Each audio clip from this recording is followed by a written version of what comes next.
We're going to get this meeting going. I call this meeting in the Red Oak Independent School District to order at 7 p.m. Let the record show that a quorum of board members is present, that this meeting has been duly called, and that notice of the meeting has been posted in accordance with the Texas Opens Meeting Act, Texas Government Code, Chapter 551. All board members are present at this time. Mr. Sebring, would you lead us in invocation, please? I will. Let us pray. Lord, Heavenly Father, thank you for this day. Lord, we thank you for the rain. Lord, I thank you for each one who's represented here tonight. Thank you for this district.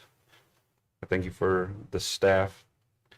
Lord, I pray for each one of these as we head into the home stretch here of finishing the year.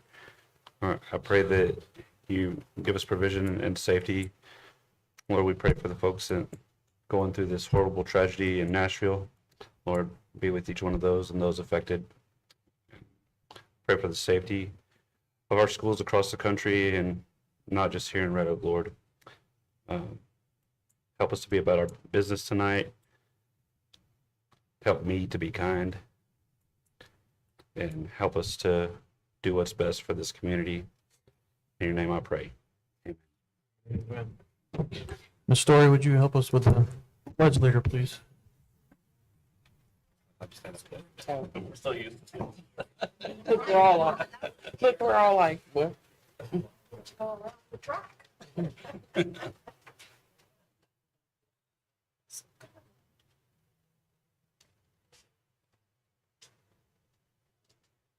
The story, if you'll introduce her. Yes.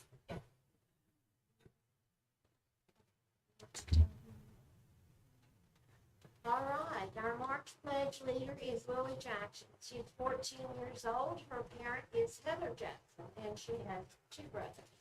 Lily is in the 8th grade at Red Oak Middle School, and her teachers are Ms. Urbana, Ms. Craver, Coach Culver, Ms. DeFries, Dr. May, Ms. Dickerson, and Ms. Neighbors. Her favorite subject is theater.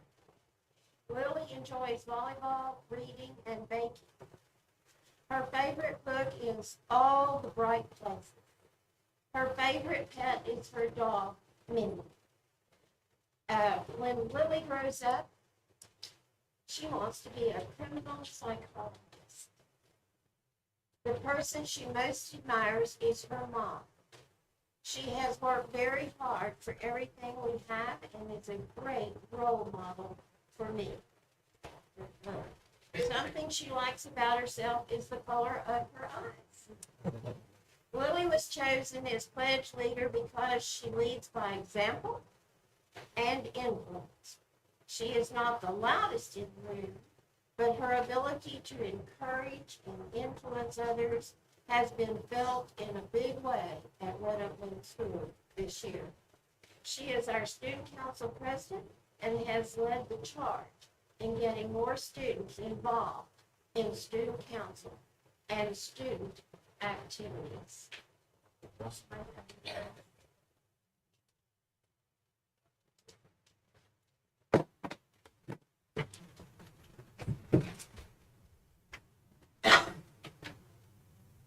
I pledge allegiance to the flag of the United States of America and to the republic for which it stands, one nation, under God, indivisible, with liberty and justice for all.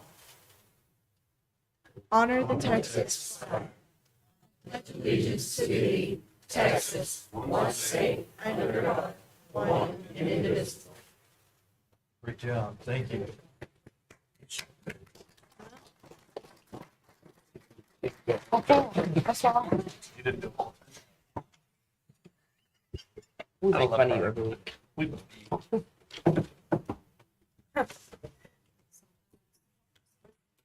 Come ahead. You get out front.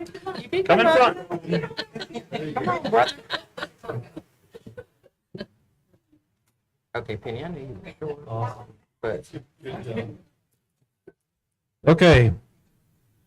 We have a lot of recognitions tonight. We ask that once your group is recognized, especially the larger groups, you are free to leave as you feel the need to.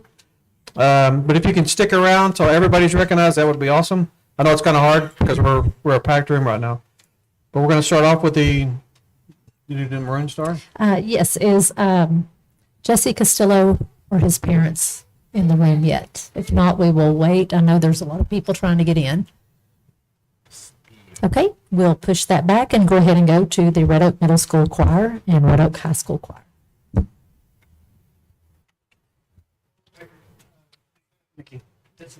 Oh, Jesse is here?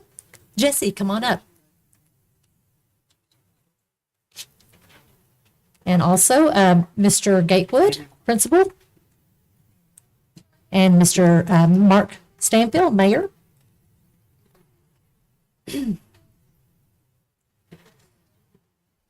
Okay, tonight we have a presentation of a special award for the district. Red Oak ISD has the Maroon Star Award, similar to the Bronze Star Award for military personnel, to be presented to a current staff member or student for their heroic achievement which leads to the saving of a life.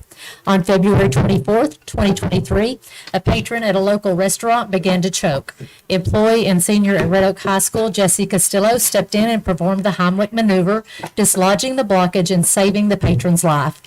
As he returned to work, another guest asked if he just did that. He humbly replied, "Yes, ma'am, I learned CPR over at Red Oak High School. We took a class and the teacher had us practice." Joining us today is Principal Howard Gatewood to present the Maroon Star Award to Senior Jesse Castillo. Also joining us for the presentation is the City of Red Oak Mayor Mark Stanfield and Board Member Donna Knight.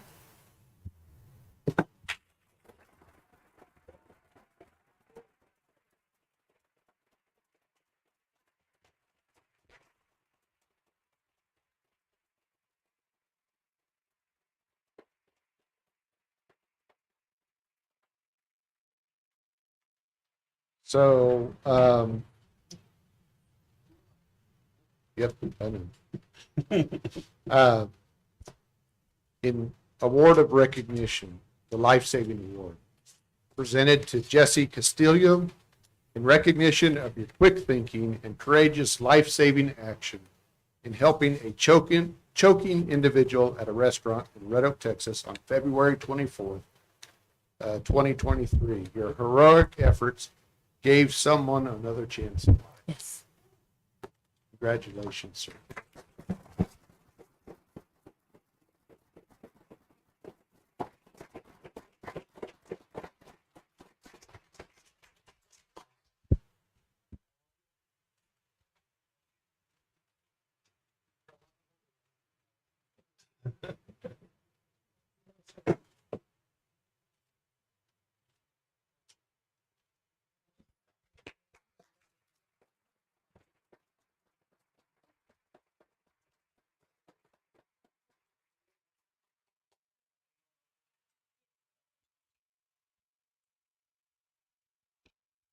That is something to be proud of right there.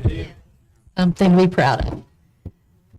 Okay, at this time, we'll go ahead now and start our middle school choir and Red Oak High School choir.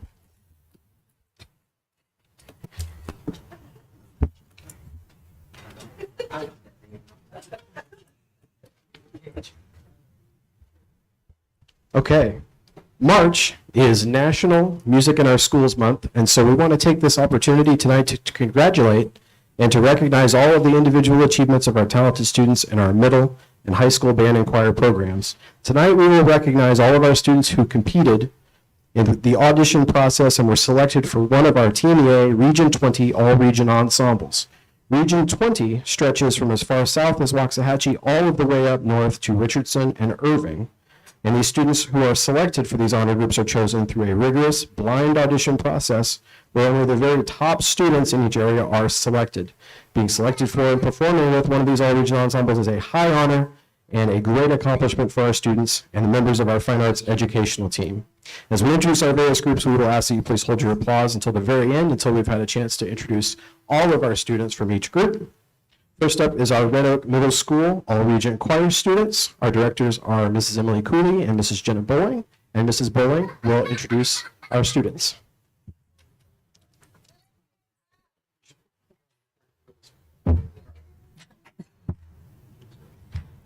Jonathan Acevedo, Shane Bush, Gabrielle Bush, Derek Chapman, Logan Daniels, Evelyn Delira, Benjamin Gonzalez, Marin Haynes, Adeline Johnson, Lillian Knight, Araceli Lopez, Ellie Lozano, Henry Masterbitch, Layla McCampbell,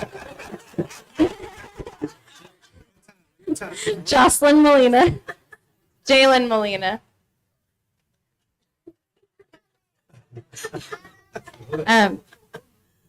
Reagan Northcote, Angel Ramirez, Hayden Scruggs, Eliza Stewart, Ellie Trice, Nat Vasquez, Lucas Vasquez, and Lauren Walton.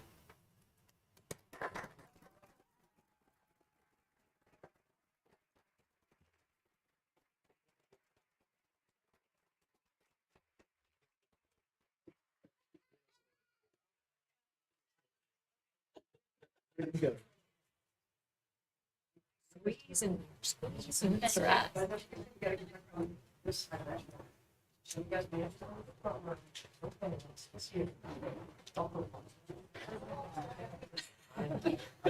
There's nothing wrong with that.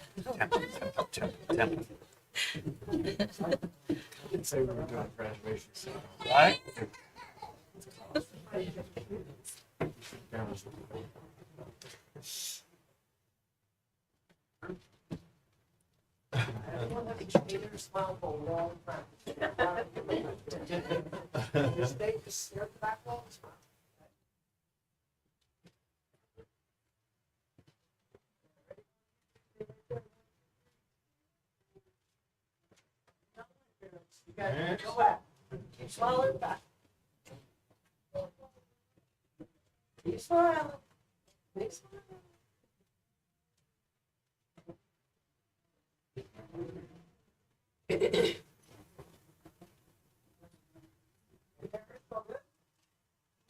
Last call for pictures. Okay. All right, congratulations.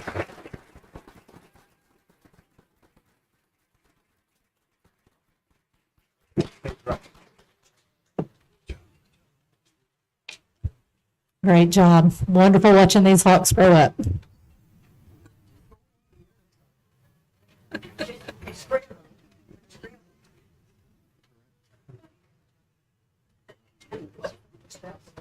Middle school band. Okay.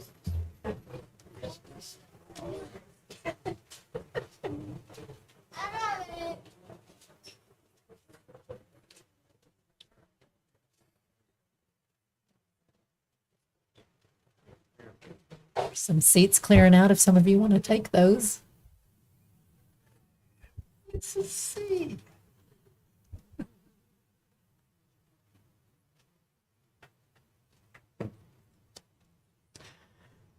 Next up is our Red Oak Middle School Band.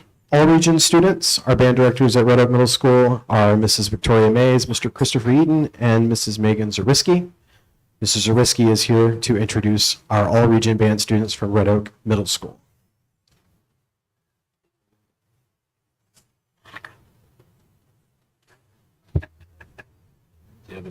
Abigail Cano, Taylor Cheney, Carly Childress, Presley Coleman,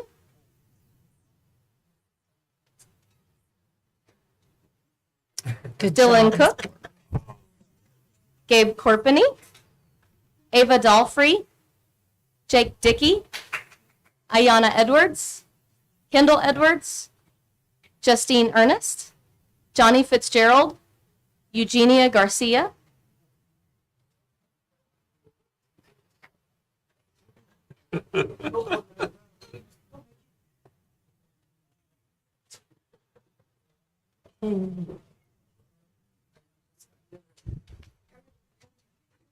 Great job, Miss Porter. front row, take a step forward.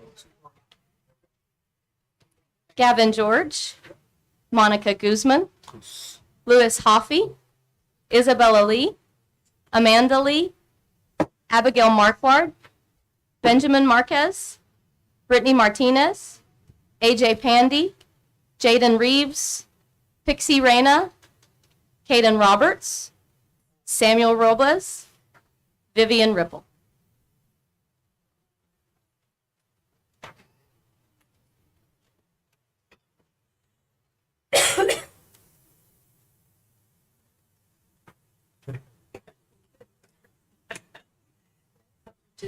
Lelia Sanchez, Jasmine Savoy, Kaylin Searcy, Jackson Smith, Carlos Stewart, Martin Tatt, Gwendolyn Thomas, Brooklyn Thomas, Saxton Tyler, Abimael Villa, Lacey Whitehead, Avery Wood, Jacob Izaguirre.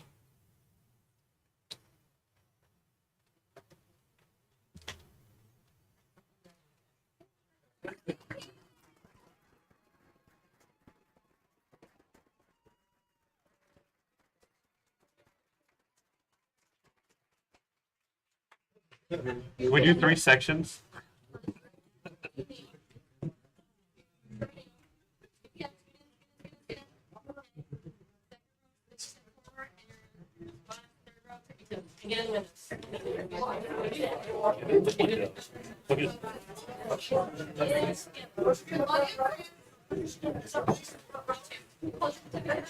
Tuxedo switch front.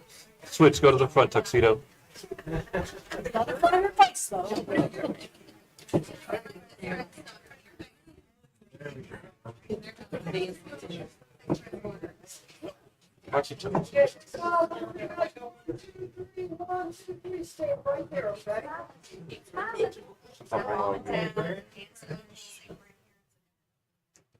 Kinfolk are in the building.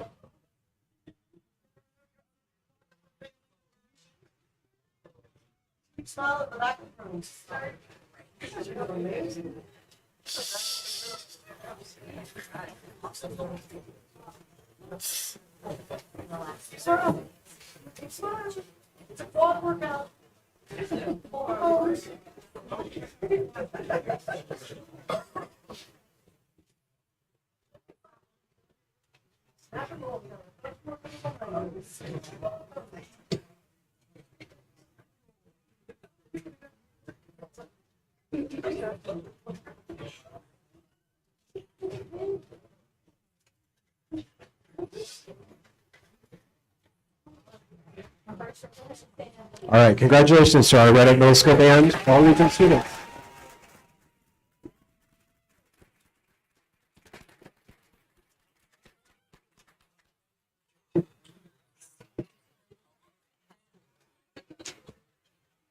Congratulations.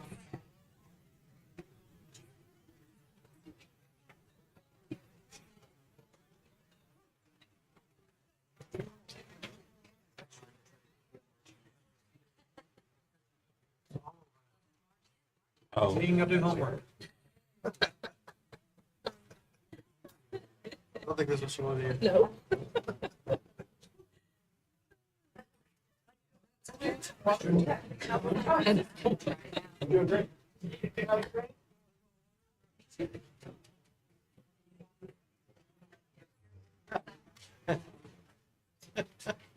I thought you were doing spot on it. Massive. The way you move, those little kids like you have one. Don't you got one?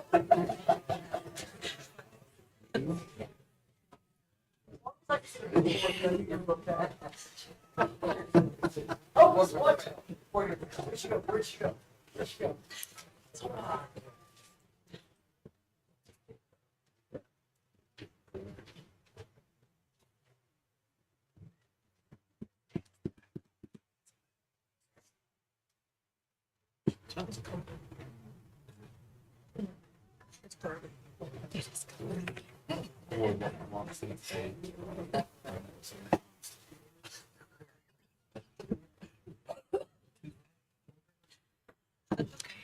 Next up will be our all-region choir students from Red Oak High School.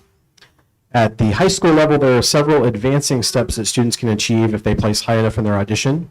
For high school recognitions, we'll also introduce the level to which each student advanced in the process. For choir, that will include designations for the 910 Honor Choir, the All-District Choir, and the All-Region Choir. Our high school choir teachers are Mrs. Emily Cooley and Mr. Keith Lathram. Here to introduce our all-region choir students from Red Oak High School is Mr. Lathram.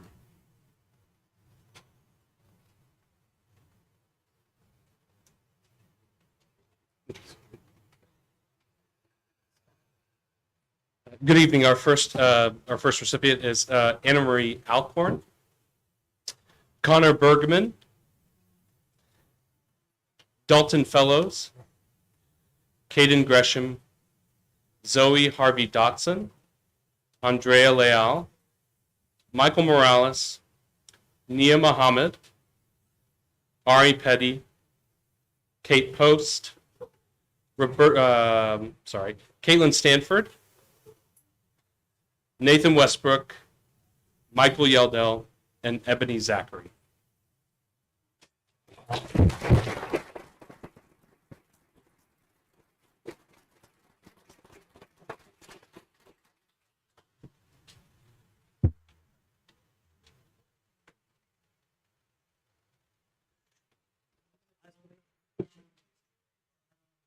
Right.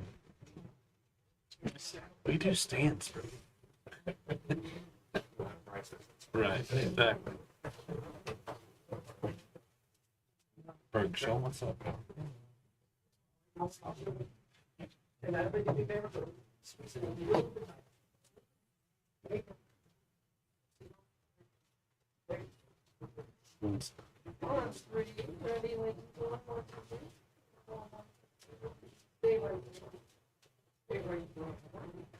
Smile to the back of the room.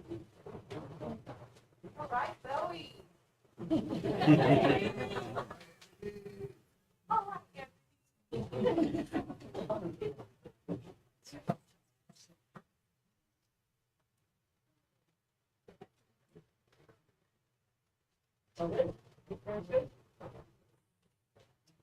All right, congratulations to our high school all-region choir students.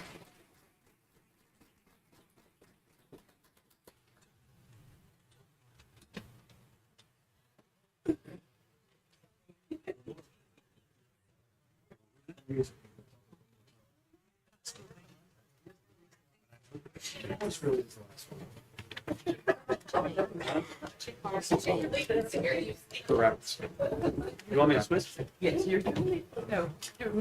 Oh, I'll do that one, I think. Next up will be our all-region students from the Red Oak High School Band. For the high school band division, there are several designations that students can achieve, including selection for the all-region band. And the top chairs in that audition are selected then to advance to the area band audition. And finally, the very best high school musicians in the state are elevated to the all-state band. Our high school band directors are Mr. Justin Wood, Mr. Chuck Moon, Mr. Nick Dickinson, Mr. Will Cooley, and here to introduce the all-region band students from Red Oak High School is Mr. Wood. Next row.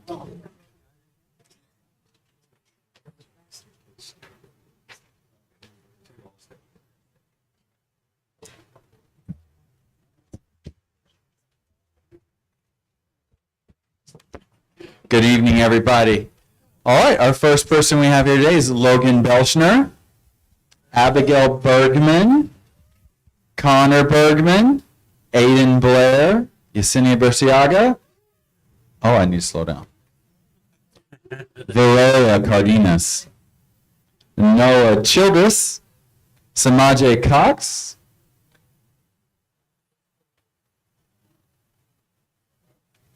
just give them a round of applause. Yeah. Yeah.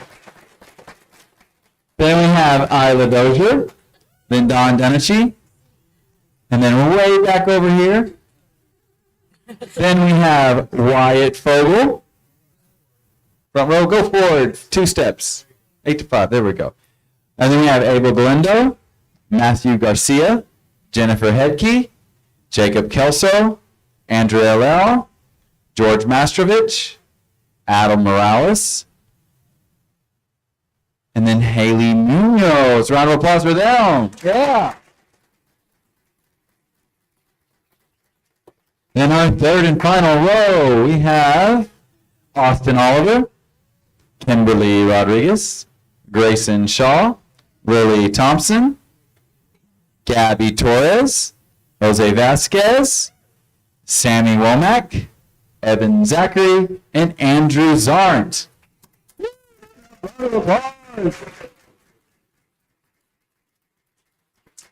All right, front row, kneel down. Oh, Okay, so everybody move back. And the All-Staters come forward, please. So members of the Texas All-State Band is Logan Belchner. Round of applause for that. And Connor Bergman. Yeah, big deal. We're very proud of them. We're taking pictures now.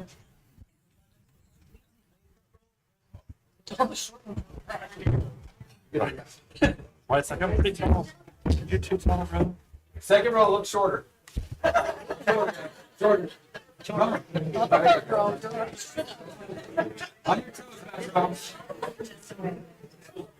Toes back, there you go. In the window. Hey, I've seen y'all marching. You know you can do it, Bill. Yeah, well there.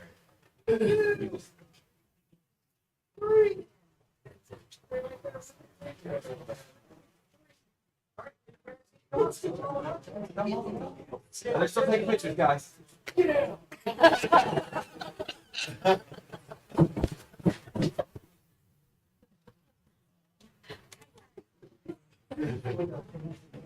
got about 10 more seconds.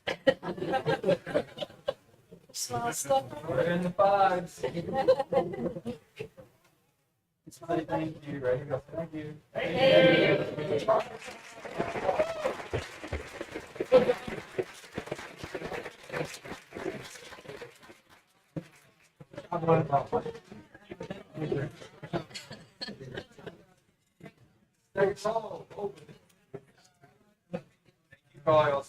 you. Thank you so much. Chance to go first. One chance. Need something away from me. As a fellow last thing first. Did we save all the elementary kids for last, bro? Did we save all the elementary kids for last?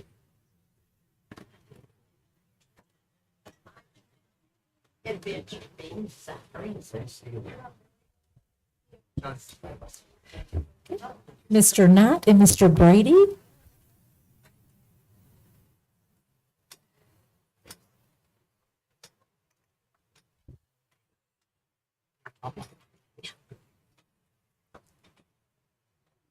All right. For the 2022-2023 school year, Red Oak ISD has partnered with area businesses to recognize our outstanding students at each campus and our district staff. Top Hawk celebrates those students who rise to the top. Each grading period, campuses will select the top Hawks, one boy and one girl from their entire school based on the 4 talons of the Hawk: academic readiness, prepared, grit, character, and service. Each elementary school winner will receive $25 gift card, and each middle school and high school winner will receive a $50 gift card from our sponsor.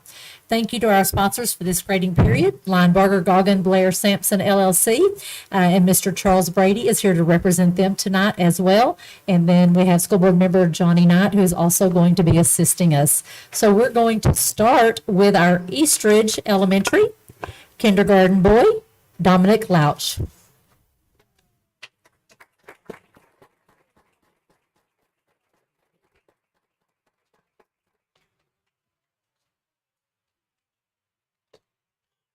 Also from Eastridge Elementary, 3rd grade girl, Audrey Wilson.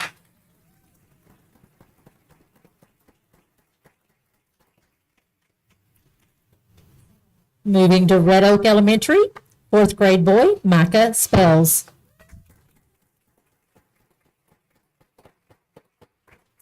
And also from Red Oak Elementary, 1st grade girl, Maddie Stapleton.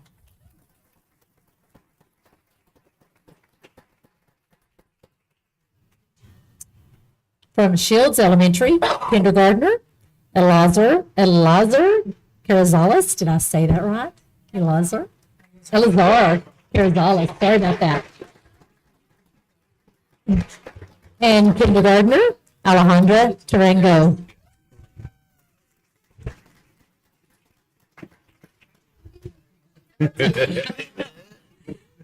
Shutman Elementary, 5th grader, Caleb Ryan Wilkerson.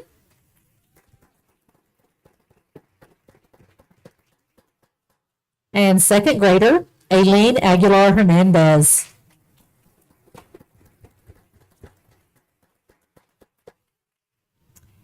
Wooden Elementary, fourth grader, Mason Ellis. And fourth grader, Lizetti Pazmata.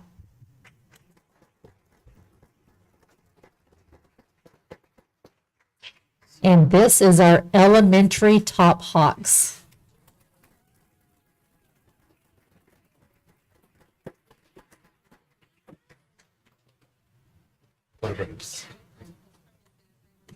Picture collar. There we go. Great job, man.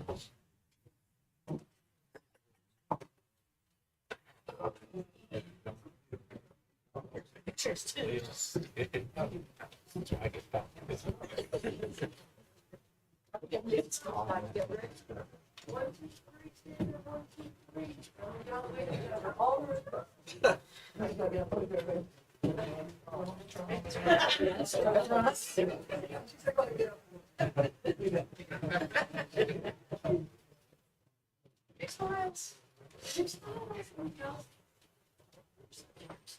Yeah.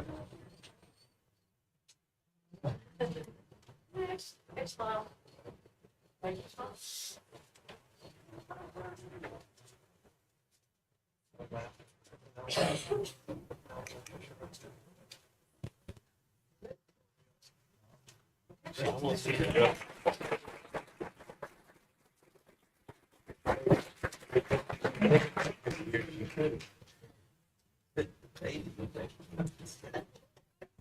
Awesome.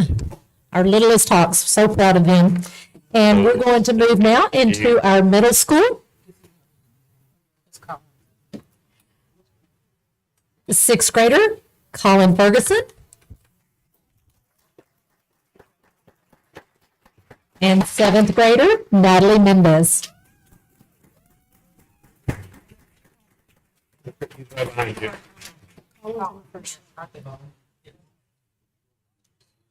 He's a giant.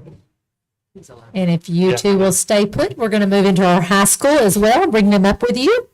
We're going to have a senior, Kirk Quinsborough. And senior, Valerie Coronado.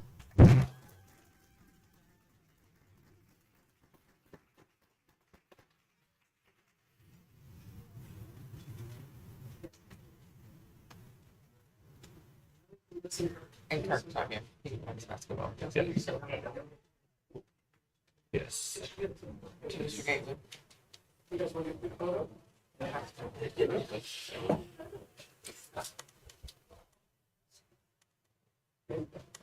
Next round on 3, 1, 2, 3, stay right there. Stay right.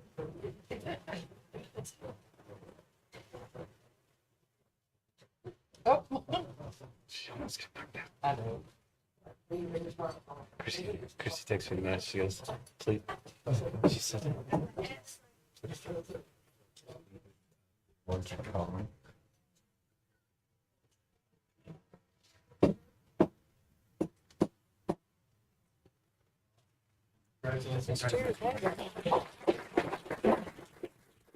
Congratulations. We're now going to honor our Hawk Staff Spotlight. From our bus drivers and office staff to principals, custodians, teachers, and more, our Hawk Nation consists of the best of the best. Every day, Hawk staff goes above and beyond in a variety of ways. Tonight's winner will receive a certificate and a $100 gift card from our sponsor, Linebarger. Congratulations to our Hawk Staff Spotlight of the 4th grading period, Jody Manning, Red Oak ISD Transportation Bus Driver. Going to read just a quick little excerpt from her nomination. It says, Miss Jody excels in character and service. She goes above and beyond her job duties by keeping her students safe and seen. Miss Jody waves to parents in the morning and afternoon, opens her window to tell my 4-year-old daughter that the dress she has on is beautiful. She takes the time to let us know of our safety concerns in the neighborhood, and when she's on our route. She loves our kids and takes pride in her job. We love Miss Jody.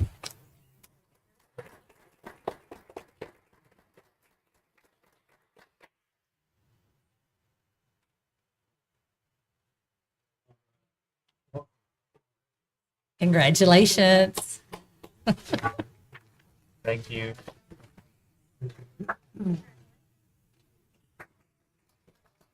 All right. We're going to move into our Texas Association of School Business Officials TASBO Awards. Miss Porter, are you going down? Okay. Guess who's back? Red Oak ISD is proud to be recognized by the Texas Association of School Business Officials with a 2023 Award of Merit for Purchasing Operations and the prestigious Award of Excellence in Financial Management. The Award of Excellence in Financial Management Award is given to Texas school districts, open enrollment charter schools, and education service centers that demonstrate professional standards, best practices, and innovations in the area of financial management and reporting. The criteria is to qualify is very stringent. It's based on financial accounting and reporting guidelines identified by the Texas Education Agency Financial Accountability Systems Resource Guide. Applicants must submit documents across 11 key areas which are reviewed by a TASBO accounting committee. That is the Award of Excellence. The Award of Merit for Purchasing Operation recognizes Texas educational entities that are committed to following professional standards in the acquisition of goods and services. Each year, volunteers from TASBO Purchasing and Supply Management Research Committee evaluate the award criteria to ensure it represents the latest best practices. They then review new and recertification applications. For 2023, only 71 recipients met the stringent criteria to qualify for this award. Tonight, we have Dr. Bill Johnston, Julie Phillips, Teresa Simpson, representing our business office to accept these awards.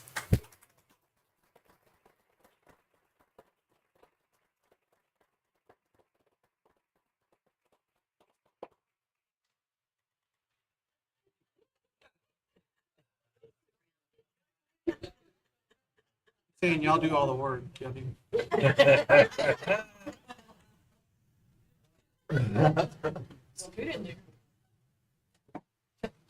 Big smile. 1, 2.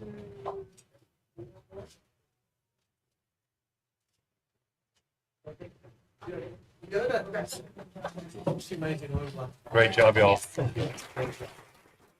Congratulations. We often kid Dr. Johnston and talk about his award-winning department, but he really has an award-winning department. They do a great job in the finance department. At this time, who are you going to pass your camera off to? Okay, making sure. At this time, we're going to have Miss Donna Knight come down and present to Beth. Do you have any of your group with you? Come on up. Okay, come on up. We're going to recognize the Red Oak ISD Communications Team, Beth Trimble, James Murphy, Haley Stewart. No. Okay.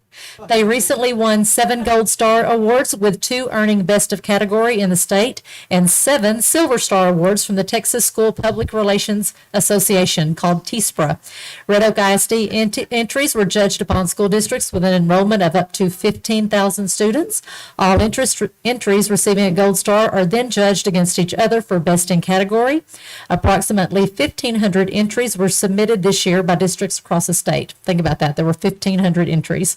Best in Category and Gold Star for Poster Series was Red Oak Reads. Video General Event, Best in Category and Gold Star, was Red Oak ISD Staff Celebration Tour. Gold Star Awards were Red Oak Education Foundation True Maroon Original Art, Red Oak Hawks Football Program Original Art, Reunite Refocus Image Identity Package, Hawk Talk 2 and 2 Video News Information, Teacher of the Year Video Feature Story. Then there's Silver Star Awards, Sparks Fly to ROFFA Welding Photo, Hawk Parent University logo, Top Hawks Program logo, Birthday Graphic Series with miscellaneous digital media, 2021-2022 Hawk Headliner for Digital Magazine, Once a Hawk, Always a Hawk social media campaign, and Red Oak Rewind social media campaign. That's quite a lot of awards, so we're very proud of our communications department.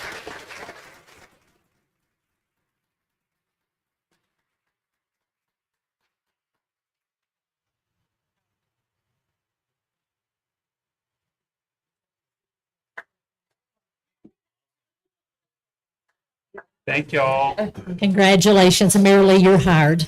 You can be back up.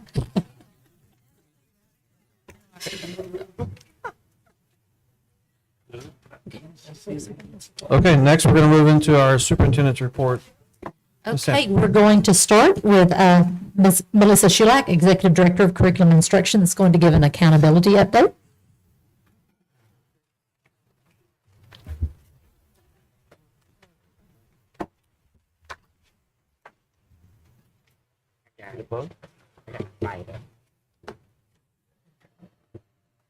Yes.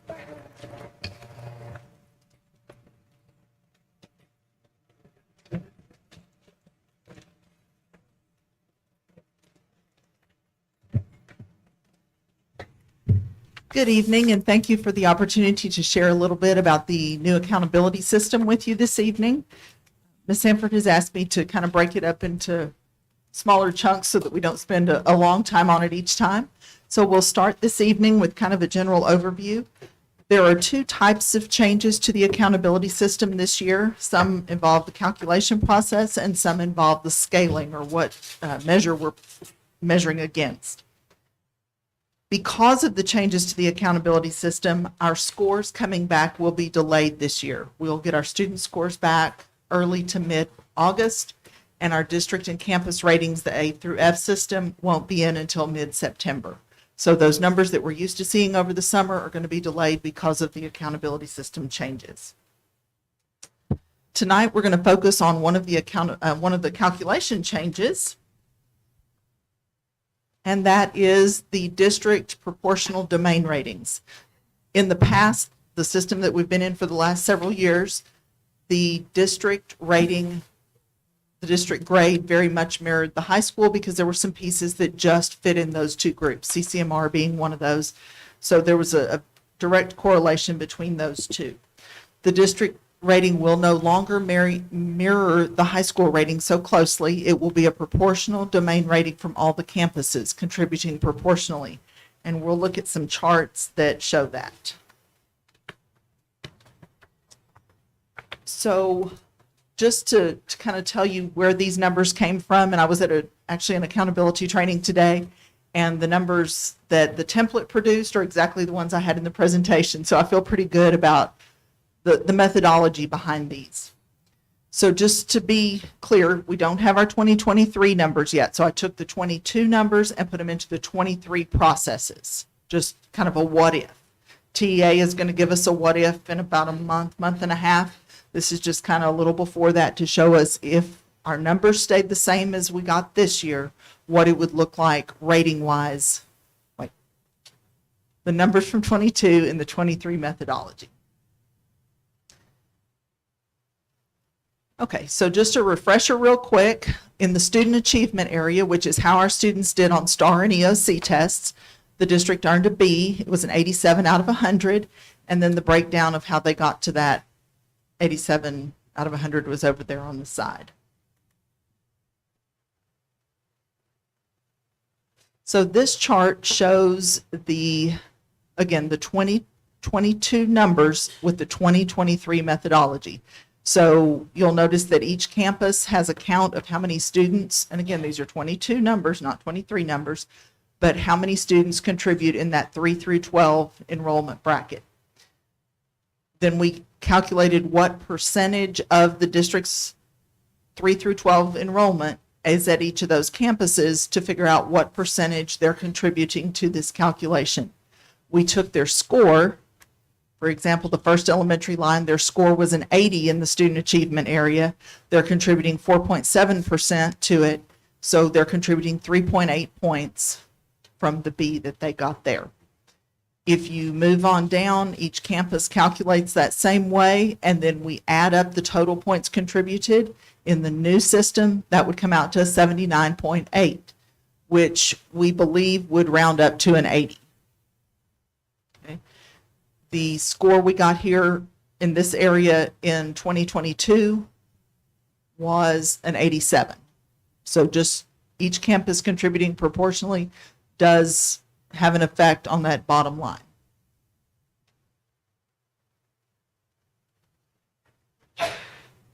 The next area is school progress, and this is made up of two pieces: academic growth.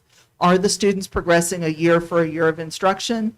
And how do we compare to other districts or campuses with our similar demographic. And we had 86 out of 100 here for a B. The first few columns look exactly the same. It's the same calculation for the percent contributed, the relative weight. We plugged the scores in, again, calculated how many points they're going to contribute. And again, we ended up with a 79.5, which we believe will round to an 80 for accountability purposes, compared to an 84, the real number for 2022.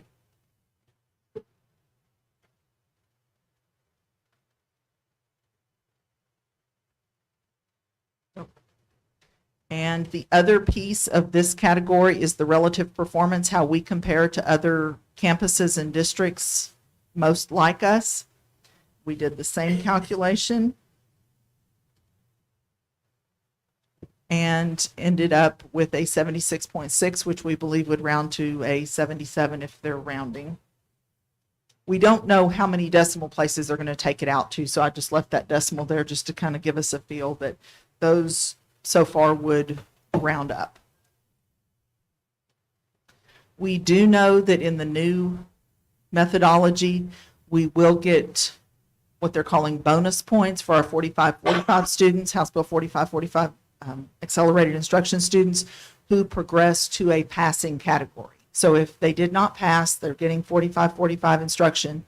We get points for all the students that make it into a passing category, and those appear as bonus points in the calculation.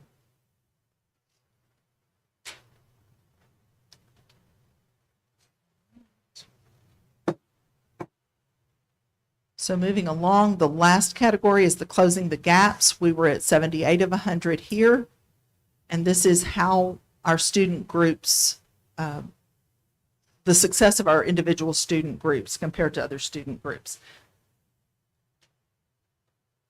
And looking at our closing the gaps numbers, this actually changing calculations stayed exactly the same.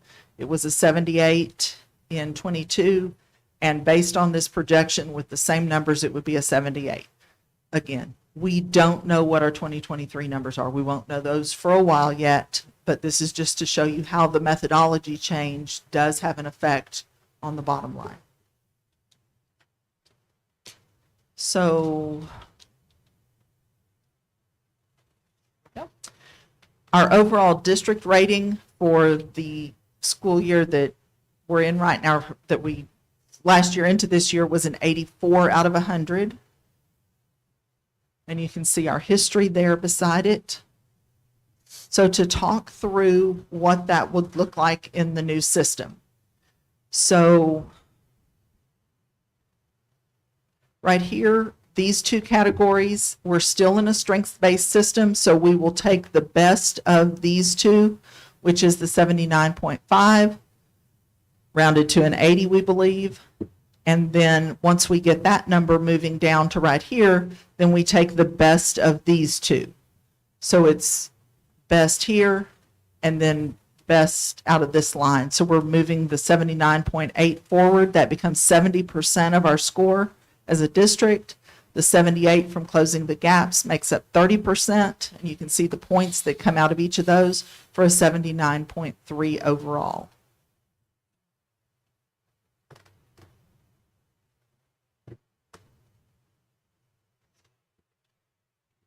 Questions about this particular piece of the accountability system? I had asked Ms. Schulike to present this because they've been talking a lot about this everywhere we go, that it's not going to be able to compare apples to apples with the new accountability system. So basically what she's doing is showing you how our scores last year, if we had the exact same scores, would literally almost drop us a level. And so they're just asking everybody to prepare their community and their boards and everyone for the fact that this accountability system is going to negatively impact what our scores look like. Now, there is some action. People are trying to move towards asking the legislature to please hold off on this accountability system and to please give us time to actually work through the details of it. As of right now, they haven't made a decision. We're hoping for a little change and a little grace this year instead of them just throwing a brand new accountability system on us and not allowing us to adjust for it. But I just didn't want any shock factor to come when we say what happened if we scored the exact same, what we consider Bs would drop us more than likely to Cs. So that's why I asked Ms. Shulight to go ahead and present that to y'all as well. And the last slide up here is just the data that I've used here came from txschools.gov. The bottom item there is a link to that if you want to see those numbers in greater detail or look at any of the specifics of this year's accountability. And just one reminder while I've got everybody's attention, we are expecting scores to come back early to mid-August, and then our A through F mid-September. That's another thing we've been asked to share with everybody, so people aren't gonna be asking for delayed. scores in June. Yes. So is the expectation that our scores are we're gonna go down?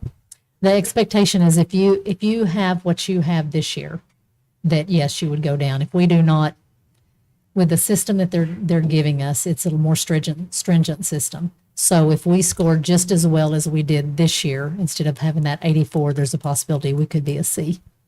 So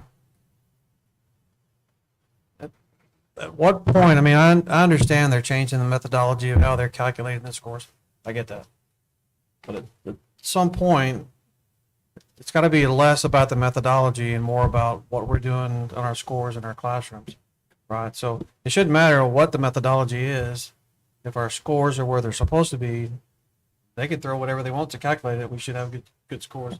So what are we doing to get to that point where we're not worried about how they're going to score it, because they're going to change it. They change it every year, right? So they're going to constantly change it. We need to get to a point where we're no longer worried about how they're going to score it, because we feel that our kids are where they're supposed to be, or even farther than where they're supposed to be. And then you can calculate what you want. We should be okay.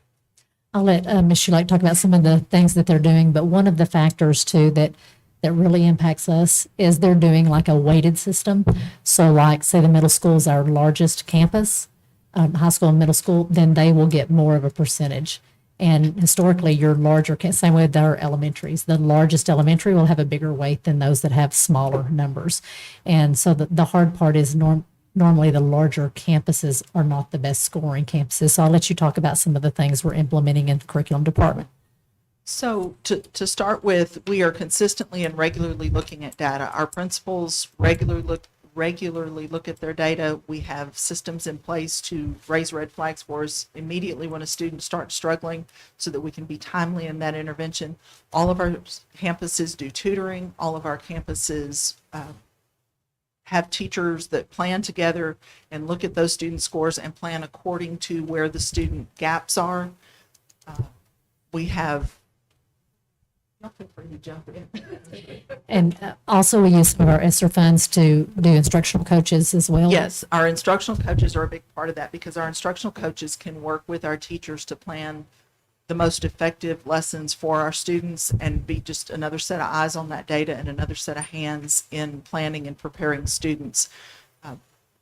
As far as specific programs, we utilize our Saxon program, which is very much supporting our students in learning to read. We have literacy efforts.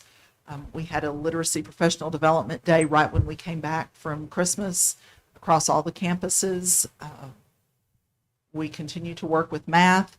We have the ZERN program, which is provided by TEA. It's a state provided program that is research-based to improve our math scores. Our teachers are working hard to identify what student needs are and fill those needs as timely as they can. So what are some of the gaps that you say we look at data every day? So what are some of our gaps?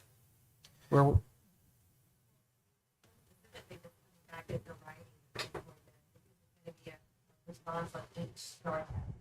And so if you want to writing test was before, now every grade level will have writing. So we're seeing, we've done some practice through our intercession test, and we're seeing gaps there. So I'm going to repeat that so that everybody watching at home can hear that. So one area that's identified is writing. We no longer have the standalone writing test, but our new question types are such that students will be writing throughout the test. And so teachers are working with students, but we know that that's a new factor this year that the students aren't used to. The new STAR design is designed to mirror what students are doing in classrooms, not just be a multiple choice test, but to give students the opportunity to respond like they do in instruction in the classrooms, whether that be through writing or through a calculation or through a drag and drop, or just ways that students are more familiar with. So, I mean, I'm glad you brought up writing, because I think that's a huge problem. Because I have two that are horrible writers. One's graduated with her master's, the other one's in college. And the one got her a job because I wrote everything that she needed to talk to her employer to be able to get her job. Because she could tell me what she wanted to say, just how she said it was incorrect. So, it shouldn't matter what class you're in. If you write in science, science should be able to look at their papers and say, are they using proper English or grammar, spelling, the whole 9 yards? So it doesn't have to be in a writing class. We should be doing it across the board. And these kids in elementary school should learn how to write with pen and paper or pencil. And then as they get older, they move it to the computers, but they still we should be writing.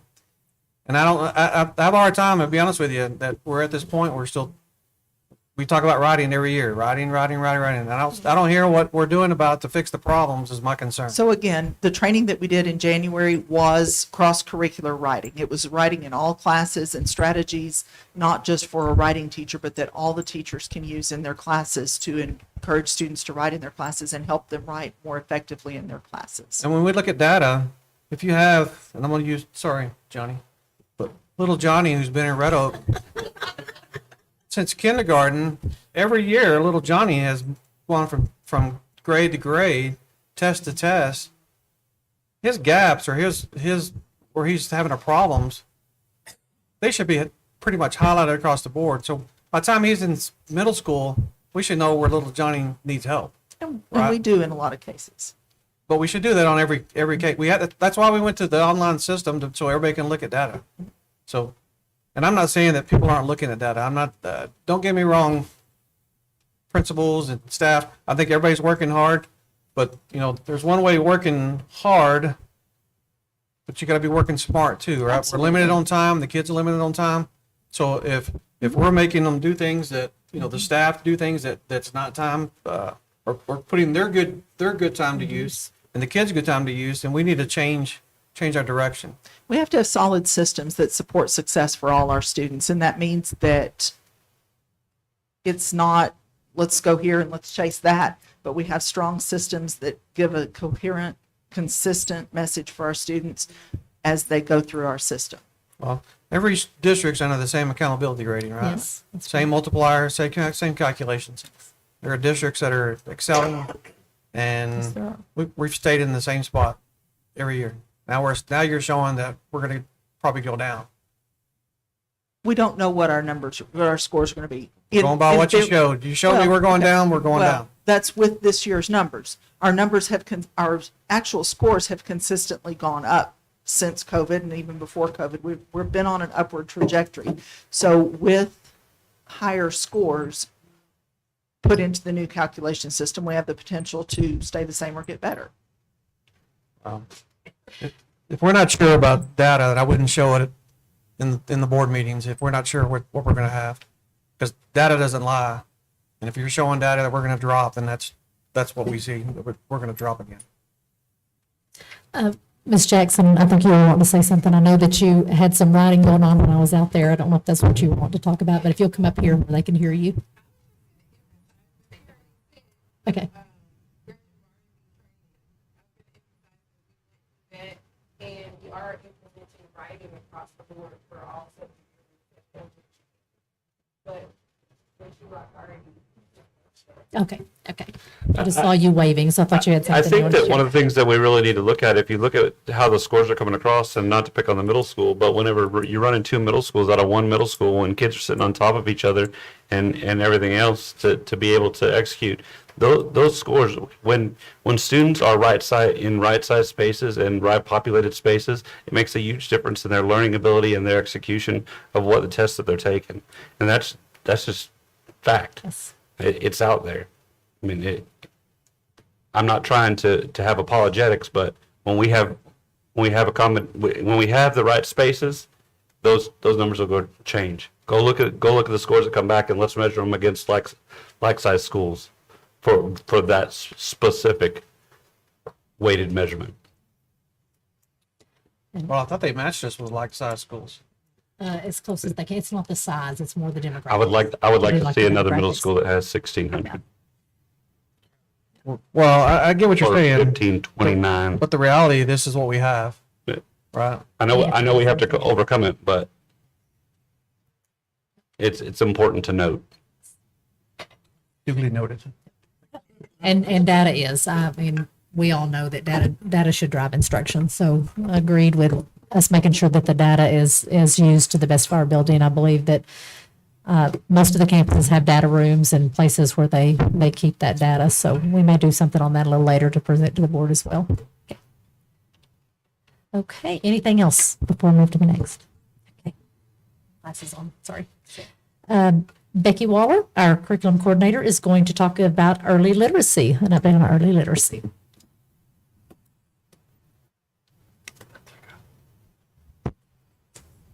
Thank you. I am going to present to you tonight a little bit about the Saxon Phonics program that we asked you very generously to purchase for us a couple of years ago. Coming out of COVID, we were very concerned about our youngest learners. There are some of those skills that are really hard to teach on Zoom. They need to be present with the teacher. They need to be in amongst other kids talking about things. And so that was one of our biggest concerns. In addition to that, House Bill 3, which was passed in 2019, which is, of course, right before COVID hit, was passed for specific phonics programs to be purchased across the state. And so they hadn't put out the specifics of what the program had to have, but at that time they had put that out for us to do. And so we received the qualifications of what that program needed to have, and so we looked at what programs were out there and then chose a program, and that's what we brought to you.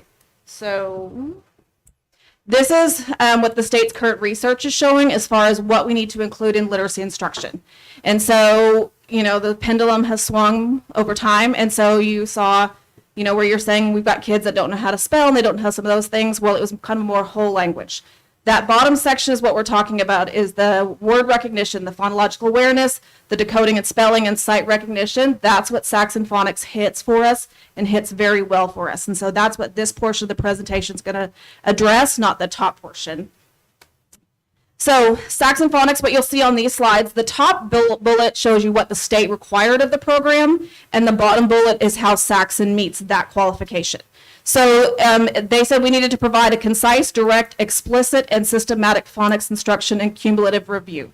What we saw a lot of in the past was teachers saw a kid didn't know something, so we just addressed it as we saw it. This is a program that takes step by step through every skill, make sure that we've taught it explicitly, we've taught it from every direction, and we take it from isolation to this is what the skill, this is what it looks like, all the way into here's how you use it in a book. It needed to have specific daily instructional sequences. So the routines needed to be the same. It needed to have modeling, guided practice, and application with immediate feedback. Not let's present it to you, hope it sticks, and then let's go. So it needed to have that constant cycle going through there. So these lessons start with a review. So they review old skills. They start with add a new little piece of it, and then they go through the implementation and a bunch of different contexts, because that's what we're looking for. Can you do it in a one-syllable word? Can you do it in 2 syllables? How can you implement that in practice? It needed to include ongoing practice opportunities in isolation and in connected controlled text that follows the instructional focus. So what Saxon Phonics does, so for example, in kindergarten, instead of starting with the letter A, B, C, it introduces the letters L, O, and G first. So when you're done with those 3, we're immediately now blending in and making words. And then they add a letter at a time so we can change those letters out, and so we can do that instruction as we go. Instead of us learning all the letters and then start making words, it immediately starts with that sequence. And so that's one of the things we really liked about the program. It also includes readers that are controlled. So it only includes the skills we've taught. So if we haven't taught these skills, the reader we're handing the student doesn't have it in that book. So the students are immediately putting those skills into practice instead of getting stuck on skills they haven't been taught yet and hoping they just osmosisly pick it up somehow. Okay, so that's the goal, is to only give them stuff in these readers that they have been presented with. Okay, it also had to include assessments to measure and monitor student progress. So in kindergarten, on the 4th day of every cycle, there is an assessment to help the teacher figure out who understood the skill, who didn't. In the other grade levels, it's on the 5th day of the learning cycle. One of the problems with just using that as an assessment is sometimes you assess the program instead of the skills. So I can make an assessment to assess did that program work, but did we know the skills? So the alternative assessment that we also use that the state does require is TPRI, and that's kind of an outside measure of the exact same skills, but are the students transferring those skills into other contexts? And so the data I'm going to show you is from the TPRI, and this is just from the beginning of this year. So this assessment was finished in September, and then the second assessment where you see in the middle of the year, that's January. So we're talking 4 months worth of growth here. So what you see on the left, this is kindergarten. This is this year's kindergarten. This is the first year we've had this program in full implementation. And so our kindergartners came in with a pretty even split. Blue is the top color, and then you work your way around, green, yellow, orange, and red. So at the beginning of the year, we had roughly 60% of our kids that were sitting in the top 3 levels. 4 months later, we currently have 92% of our kids sitting in the top 3 levels. And so we saw a drastic change from just 4 months of instruction. And so these are kids that don't have the COVID slide where they missed pieces of instruction. And so we were really happy with the progress in just a 4-month time. And so I'm looking at 8% that are sitting still in the bottom 2 levels that we're still working with a head intervention on. Okay. The next grade level we have here is first grade. And so just in September, we had about 83% of our students were sitting. We have a smaller portion that were in the red coming in. And so Saxon materials didn't arrive until after Christmas last year because of supply chains and all that fun stuff last year that we had. And so we started the year with about 83% sitting in the top 3 levels. And we're now sitting with only 12% of our kids still sitting in that bottom tier. Second grade data, these are our kids that in kindergarten missed quite a bit. Teachers were out with COVID, they were out with COVID. We couldn't put them in groups, we couldn't do a lot of those things. And so the second graders started the year at 83%, sitting in the top 3 levels. Oops, I'm still reading off the wrong one. And then we started with about 49%, 50% of our kids sitting in the top 3 levels, and we're now sitting at 65%. So this is our group that did miss quite a bit of instruction.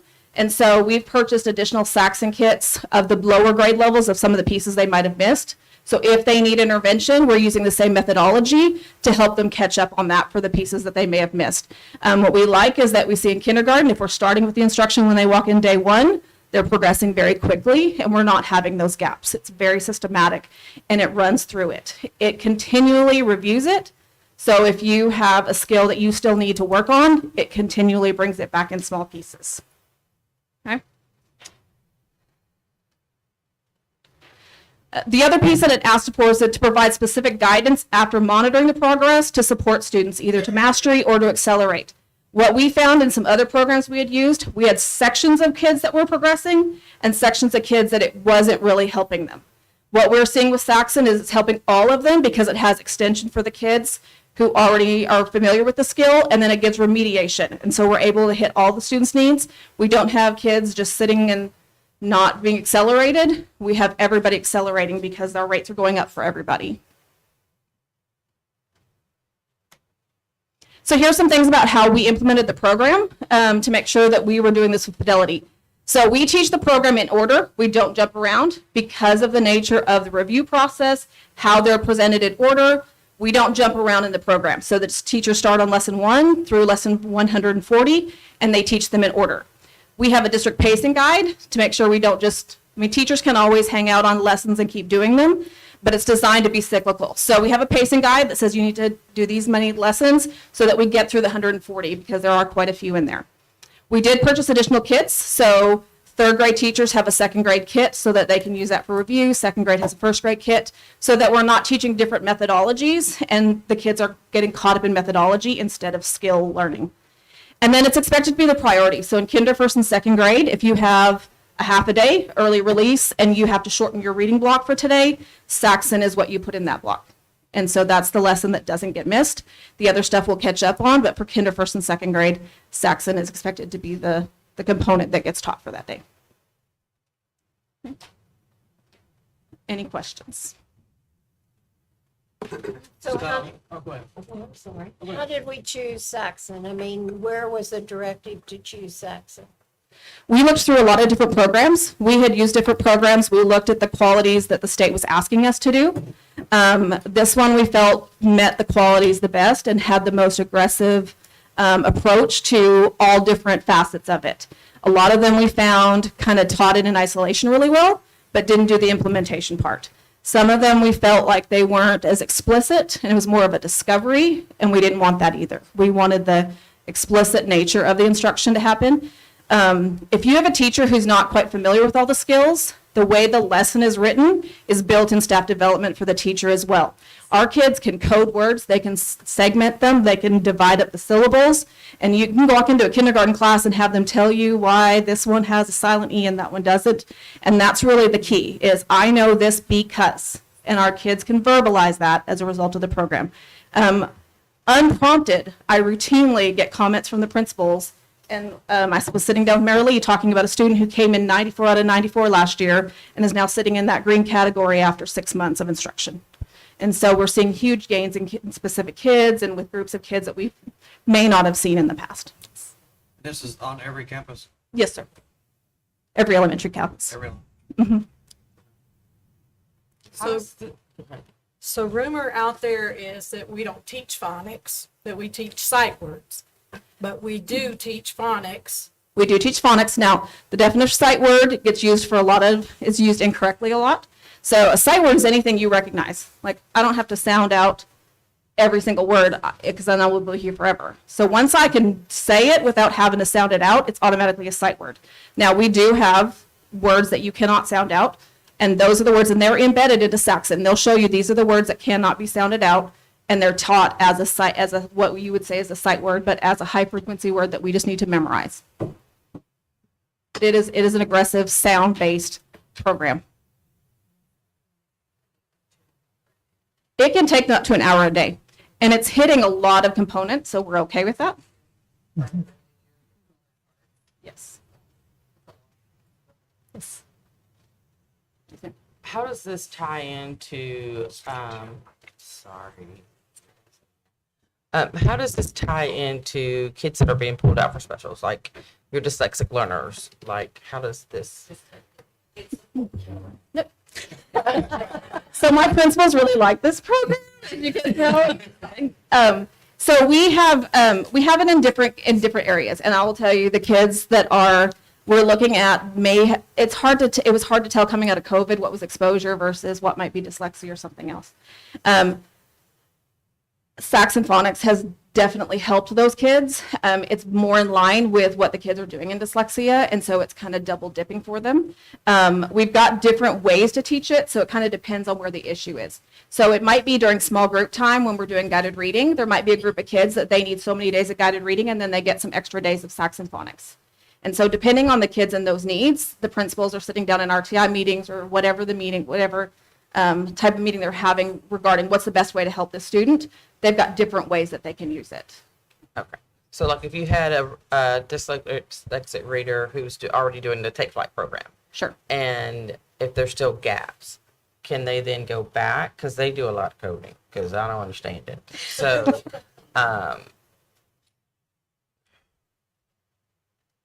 I guess if they don't do well in the Take Flight, are you saying that this is helping with Take Flight, or I think so. I don't think the place of. I don't think this will not take the place of, but it is very aggressive. So it is helping us to figure out, are we not understanding the skill, because we have taught it from every direction. Okay. I have 2 dyslexic learners in my house, and neither one of them had this. I wish they would have. I wish they would have learned from that.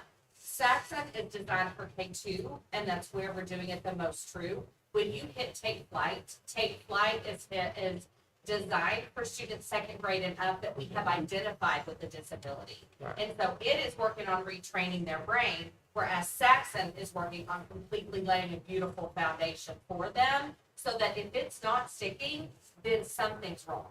Okay. Yes, thank you. I probably wish we had this. They do love it. Yeah. If you want to open the floor, I mean, they'll be forever. You don't have time. I taught with it. I love it. I taught with that Saxon Phonics. It's an amazing program. I probably learned more phonics when I taught with it than I learned going through school. It's a great program. And our teachers at the end of last year, like they got some of the materials at the beginning of the year, but because of supply chain, they didn't get it all until, January. And so now they're saying, okay, now, we have everything. We started the year with it. And that's where we're seeing the growth this year, starting it from day one.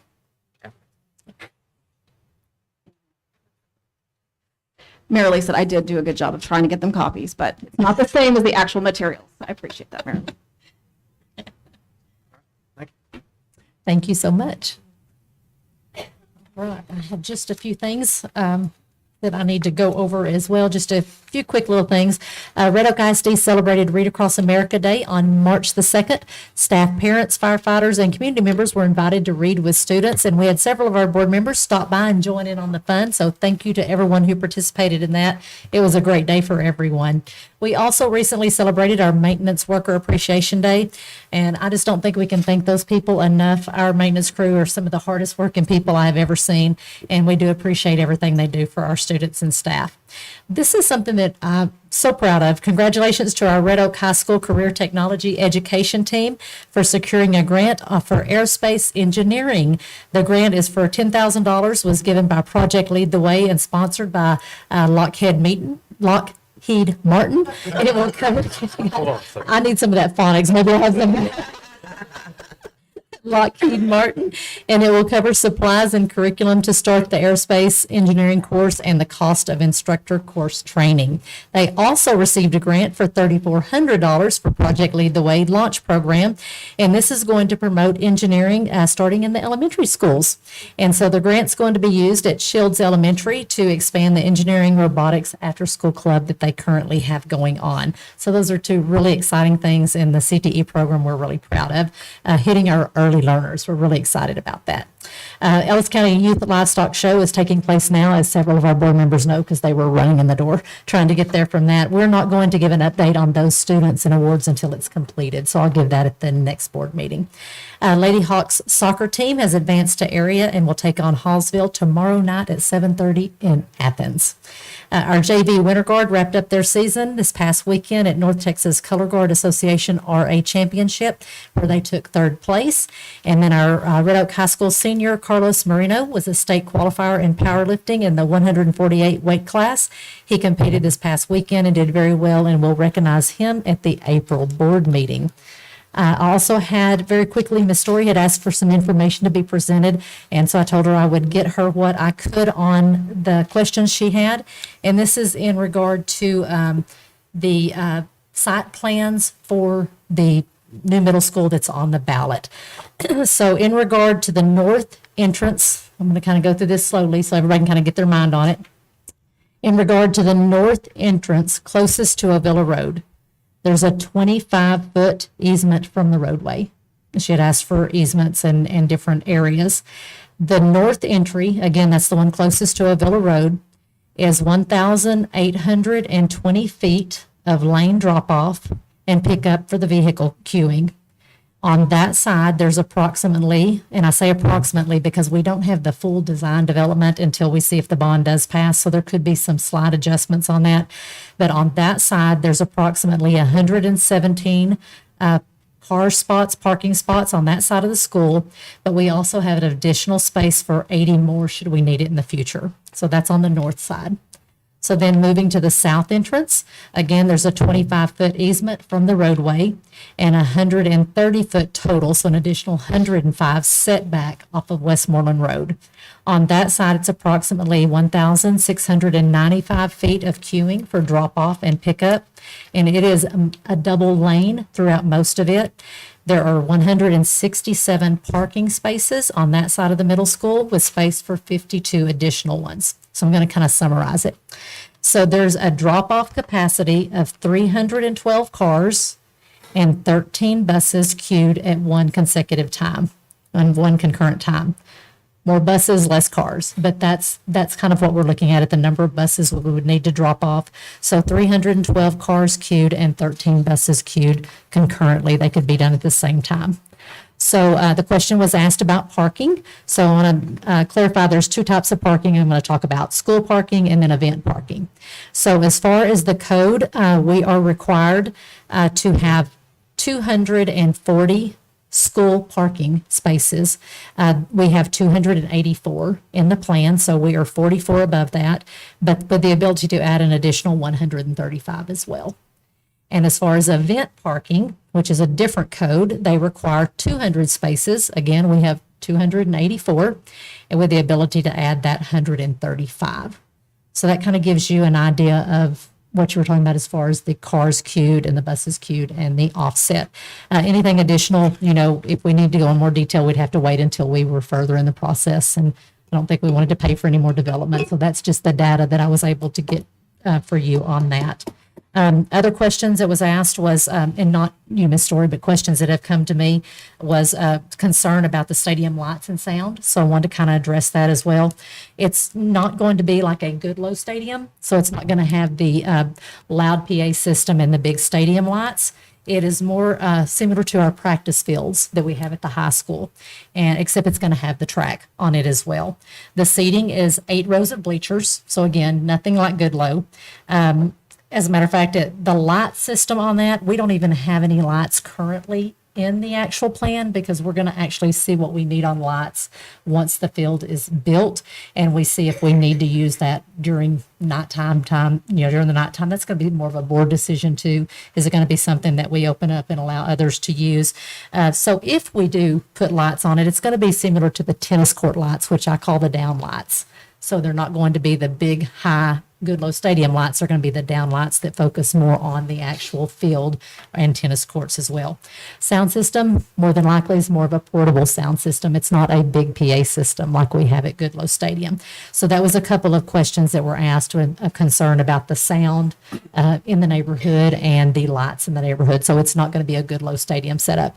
It's going to be the downed lights if we need those, and it's going to be more of the PA system that you can use, that you can transfer back and forth, nothing that's real large like that. So questions on that? It's for practice, right? It's not geared for.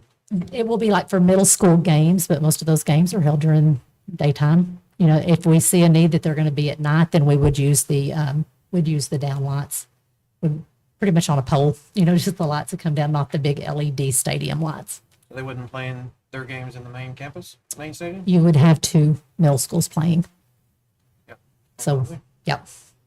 You'd have a middle school on that side and a middle school on this side, so we'd be utilizing all of it. Okay. Okay. That everything that you needed to, Ms. Story?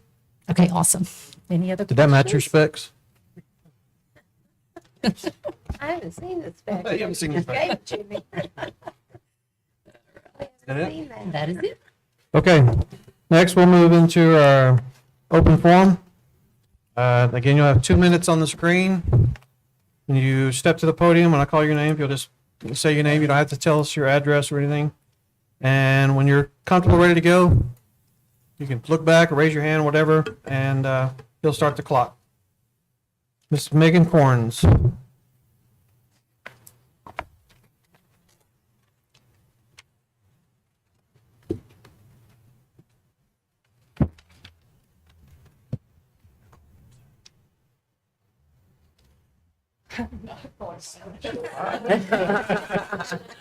Now you get 2 seconds. You get 2 seconds.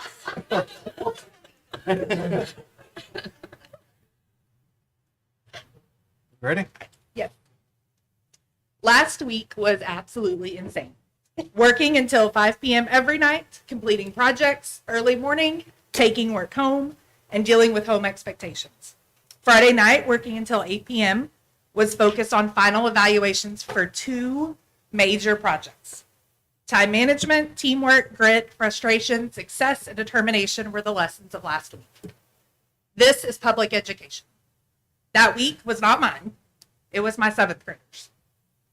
She juggled honors band preparing for UIL contest, High Steppers drill team clinic and tryouts, a major assessment, a full honors load, chores every night, and homework.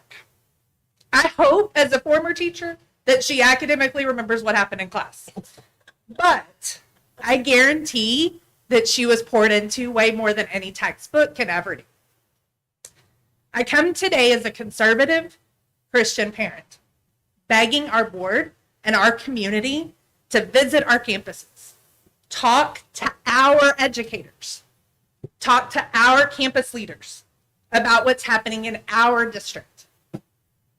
Ask me about what my kids are learning and why I choose Red Oak. Please do not fall for the rhetoric of the political agendas that are happening in our state. We have buildings in Red Oak ISD full of men and women of integrity, high values leading our campuses and our classroom. We must stand with them, support them, encourage their work. And I appreciate the work that you do serving our students and providing my kids the education that they have. So thank you. Bill Foster.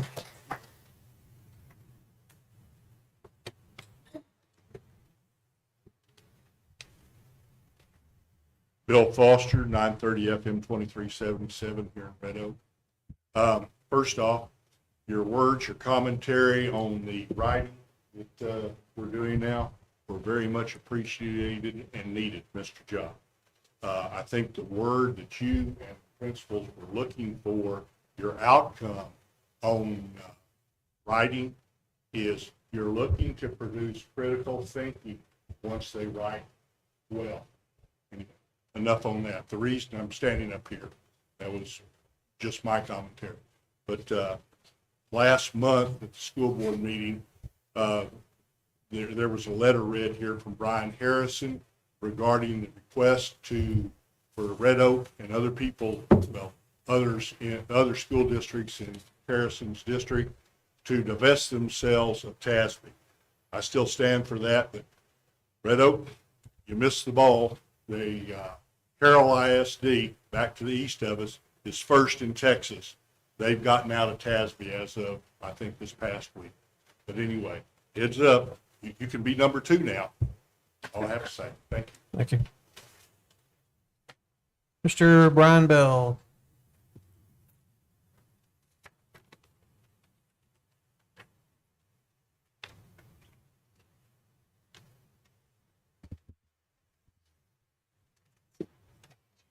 I'll be quick. I just want to, I come up here, part of the group, you guys know, that leads the ES group. We're trying to get the bond passed, and last fall it was brought to our attention that really nobody wanted to listen to me or Joe Blow or average guy from the community, and that we really needed to get you guys involved and the board and the high profile people in our community involved.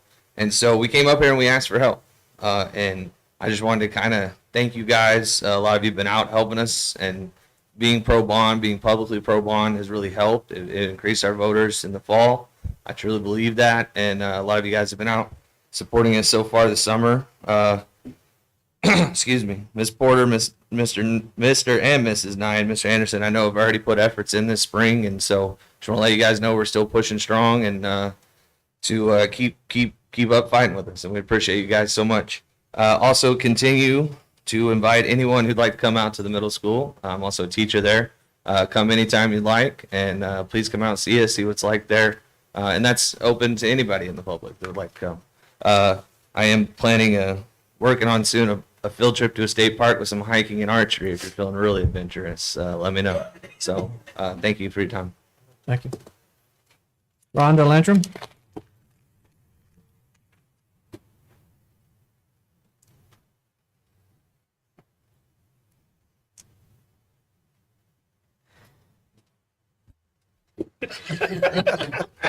I feel your pain. It's always like this.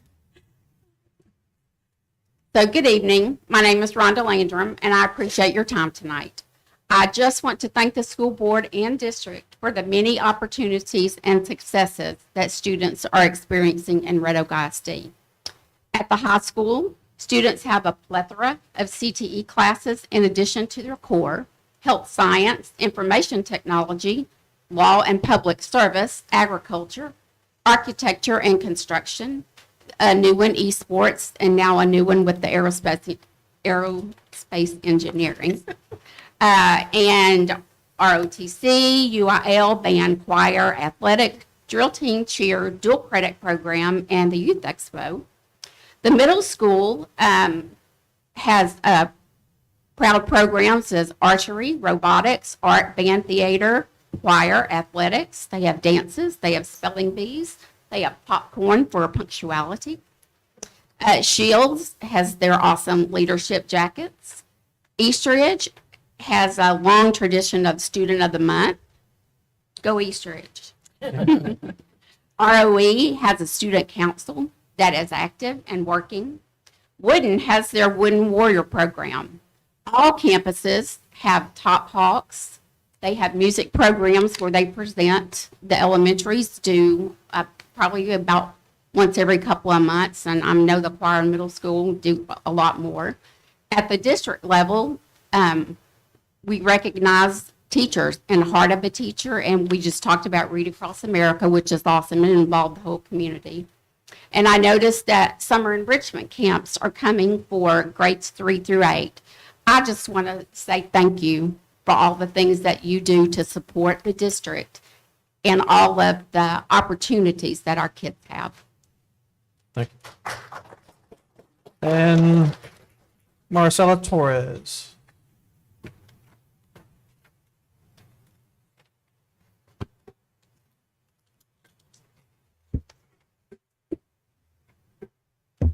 Good evening. Thank you so much. My name is Marisela Torres. I've been a Red Oak community member since 2005. I want to start by thanking you for all of the opportunities and all of the programs you have put in the district. I am a proud mom of a class of 2022 Red Oak High School graduate. And in spite of her autism, she had great teachers that supported her all throughout her career from kinder through 12th grade that she graduated with distinguished achievement. I also have 2 other children. My middle child is a current Red Oak High School student, and she was actually up here today being recognized with the band. And then I have my little guy who is in 2nd grade at Red Oak Elementary. Since May of 2022, I'm sure you have observed yourself, as I've witnessed, that our community has become more and more divided. Some of us want to see a second middle school built to alleviate the overcrowding at Red Oak Middle School, and others, some that do not even reside in our community, allege that passing the school bond will result in a tax hike and have influenced some in our community to vote no on the school bond. While I understand that passing this bond will not increase my monthly or annual tax payment, I will still vote yes, even if it did, because I understand that quality comes with a cost. I think of the quality of education in a crowded school very similar to the quality of service any of us would get and receive at our favorite restaurant. We could be at the best restaurant with the best chef, with the best servers, yet when who are trying to provide quality service, but if that actual restaurant is overcrowded and those best servers, best cooks, they are not going to be able to provide that quality service. So I ask you, let's please unite and let's work together on fulfilling the mission of Red Oak ISD and realizing our individual students' dreams. Thank you. All right, we're going to move into our action items. You have the consent agenda.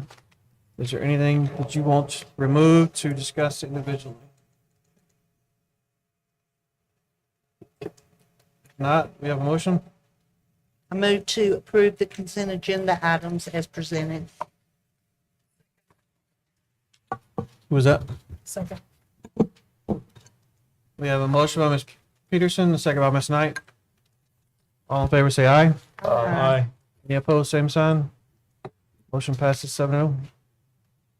Consideration and approval of joint election contract for election services with the County of Ellis. Yes, and you do have a contract that is attached to your board book. This is not anything new. It's the contract that we're normally presenting when we're doing our elections. It's an agreement with Ellis County Elections Department to conduct Red Oak ISD May 6, 2023 joint general and special elections. The estimated fiscal portion of Red Oak ISDs would be $12,750, and the administration recommends the board approve the joint election contract for election services. Do we have any questions?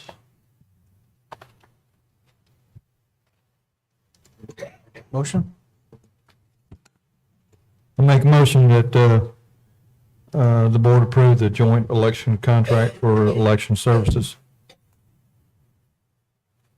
Second. We have a motion by Mr. Knight, a second by Ms. Porter. All in favor, say aye. Aye. Any opposed, same sign. Motion passed 7-0. Consideration and approval of purchase of school bus from the 2022-2023 budget. Mr. Freels. Last month, Mr. Stanford was here with our normal 3 bus purchase for the next school year, the 23-24.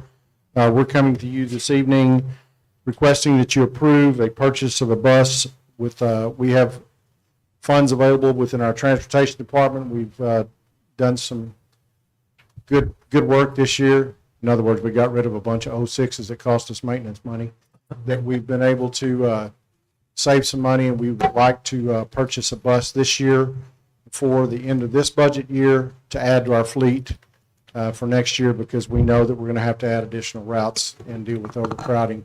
And right now, we have the funds available with our existing transportation budget, and we'd ask that you approve the purchase of the bus.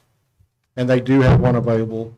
They're tentatively holding one for us pending tonight. We will have before July 1.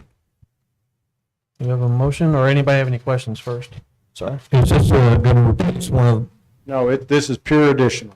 Okay, additional. We're just trying to get an additional. We Okay. can never have enough. Yeah, I know. I'll make a motion to approve the purchase of the 177 passenger bus with the appropriate 3-point seat belts for the 2022-2023 budget year. Second. We have a motion by Mr. Knight, a second by Mr. Sebring. All in favor, say aye. Any opposed, same sign. Passes 7-0. Thank you, sir. Consideration and approval of resolution expressing official intent to reimburse cost of projects. Dr. Johnston. If you recall, last summer, there was a desire to do the preliminary design of the middle school.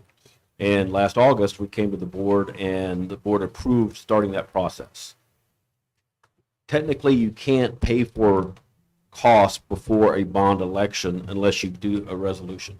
So we're asking that the resolution tonight is to ask the board to include it, once the bond passes, to have these costs that were per the design phase included as part. They're already part of the cost anyway, but you have to have a resolution for you to be able to do it pre-award costs. So that's, we're asking the board to adopt this resolution to allow us to cover the cost of the design phase. I have a question. How many proposals were we supposed to get for that million, whatever? It's supposed to be 3 options? Well, it was through our architect, which was already our architect. But So- weren't we supposed to get 3 options from him with costs, so there would be? No, I mean, because they were doing the work for us. This was. You don't get those until until the bond is approved. That's- until we're awarded a bond, they can't go out for proposals. So this, what you're probably saying is when you actually do the construction component of it. No, we have a design. Yes? That's what you paid for. Right, we were supposed to have 3 with cost. Times 3. No. To review. No, not that I'm aware of, no. We would have had to pay for 3, right? Yes, we had to pay for 3. At what? If we did 3 designs, we'd have had to pay for 3 designs. So this was actually through our architecture firm that we had already, I think the board had already at that point decided not to go back out for an RFQ. And so, but the the phase of it was, I'm sorry, I couldn't hear you. It wasn't about putting out with another architect, the current architect. Yes, it was the current architect. Submit more than one, because we have one design. Now, if we had another design made, then we'd have to pay for that design. They don't just do the designs for free. And No, I so mean, since we free had is already, free. the board had already Expensive for approved design. Oregon, then that's the one that we went with as far as the design. But he's brought samples along the way Yes. to get input, so Yes, correct. he didn't do 3 complete, but they have asked for input along the way about the building, and so maybe that's what you're talking about. But when they do bid it out, though, they will get multiple bids for Of course. each part of it. Yeah, The actual construction. I got it. Okay. Any other questions? You have a motion?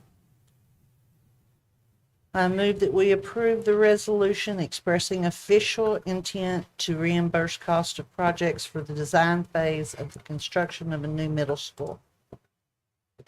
Second. Will that be limited to the $1.3 million that we agreed to, or is there additional money that could be added? What is that? I'm sorry, I didn't quite hear the, Well, we approved a certain amount of money. yes, this, Can we add to that? I mean, will there be more money? no. Or no. is that it? You're This is just pretty- looking for as far as that I know, amount of this is- money? This is it. Okay. This is it, yes. This is what, 5% or whatever it is? Well, no, this This is, is Oh, just for that original plan. Gotcha. Yes. I got you. yeah, they estimated 1.3 million. We spent just a little over $1 million. Okay. Yeah. All right. Any other questions? We have a motion by Ms. Peterson and a second by Mr. Sebring. All in favor, say aye. Aye. Any opposed, same sign. Motion passes 7-0. Consideration and approval of resolution and extension of Mentors Care contract for mentoring services for the school year. Mr. Gateway. Good evening. During the spring of 2018, Red Oak High School made a recommendation that the school should implement a mentoring program for at-risk students who are not successful in school.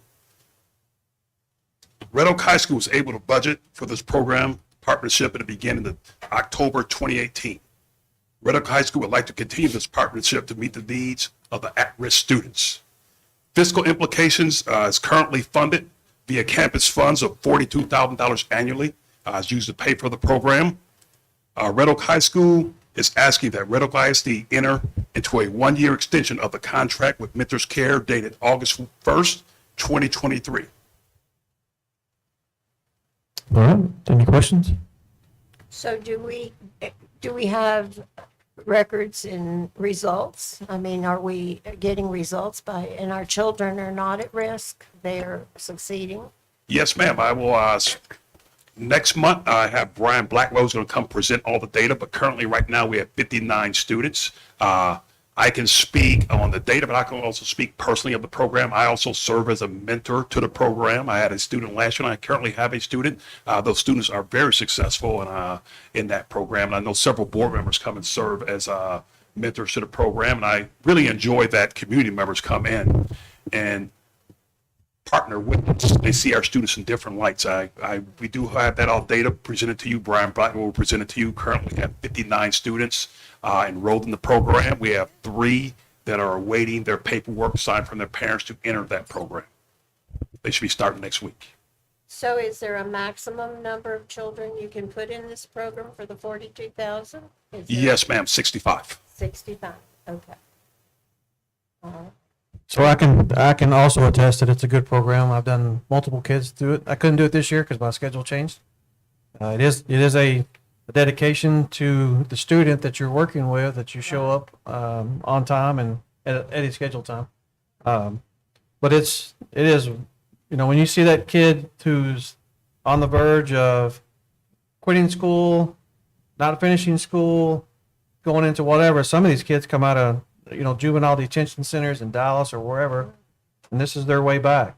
And when you see them walk across the stage to get their diploma, then it's well worth the money invested. Now, if you're sitting in the audience and you have an opportunity to go and invest time in a kid too, we have more kids than we do mentors. Mm-hmm.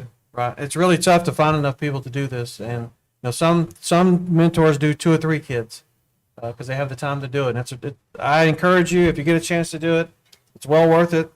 You get to build a relationship with a kid that you probably never would have had any contact with. But they appreciate it, that the time that you do invest in them, because it is an investment. But that's a dual blade, right? They have to invest their time too, and they understand that. They know that they have part of that equation. It's not just you. And that is correct. I will echo those sentiments. The kids that I mentor, I thought I knew a lot about them being the high school principal, because you see them in the hallway, and then you find out that you really don't know as much as you think about those kids when you're sitting there having that one-on-one conversation with them weekly. You learn a lot about that kid and what makes that kid tick. Why is there a max at 65? Is that because of the number of volunteers you have? Or why is there a max? That is a question, ma'am. I really don't know the answer to why there's a max. I know there's a max of 65, though. I just don't know the answer to that. I will get you the answer to that, though, okay? Okay, appreciate Yes, ma'am. that. I say anytime you walk into the high school and you go down to the mentor office, it's full of kids every time we're in there. So those kids are seeing someone or a lot of someones that care about them where they don't have the care outside of school. And they have their snack there that they might be extra hungry. And I'll put in the plug too, if you're in the community and you want to donate snacks, they all can use that, because these kids are hungry at times when they come in. But I know I get more reward from mentoring my student. I'm excited because she won an award this weekend, and so she was pretty happy, and I can't wait to get there this week to talk to her. But they just need that extra person. Even they may have the best home life ever, but there's something that's keeping them not liking school or struggling. So it's very, very rewarding. So I again, if you're in the audience or you're on this board and you're not mentoring, shame on you, because these kids need it. Well, I'll just echo that a little bit too. You know, just the knowing, when you're working with a student and, you know, they kind of become your kid, you know, you care about them, you know, you care about their grades, you care about their health, but, it's just like I said, it's rewarding, you know, that, just to go in and encourage, you know, to go in and kind of, you know, help push along. It may be just that little bit of an edge that they need. And then we can do that, you know, as a community member, just as stated, you know, if you want a mentor, it's amazing. I've been working with this young man 3 years. He's a senior this year. And, you know, we're looking to get him across that stage. But I also told him, I said, I want to know what you do after life, you know, after school, what you're going to do in life. And we talk about that a lot. So it is rewarding. It truly is. And it's, I don't know how to put it in words, but it's just, like I said, they feel like they become your kids. So, but we do appreciate the program. All right. Do we have a motion? I have a question again. Go ahead. Okay, so this is for the high school students that are at risk. Is Yes, there ma'am. anything for like mentors care that we can do to capture the kids earlier? Like that middle school group? I mean, even earlier than that. I mean, because if they're at risk, they're probably at risk in the elementary level. And then if you don't try to, like I say for myself, there's a difference between parenting kids and raising kids. So if you're trying to raise your child once they turn 16, you miss the mark. So if you're parenting, that means, you know, you're doing what you're supposed to do. You're providing a roof, you're providing food or whatever. But if you're not raising your child and you try to step in when they're older, you might have some pushback. And I say might, not really mean you probably have it. So are there any down the lines or any ideas about capturing the kids that are at risk earlier on that we're looking into doing or implementing or thinking about, or, and if not, can we? Yes, ma'am, we definitely can. I will partner with Mr. Waller at the middle school and see what we can come up with and put our heads together. I'm quite sure there is some program that captures those kids at a younger age. Okay. Quite sure there is.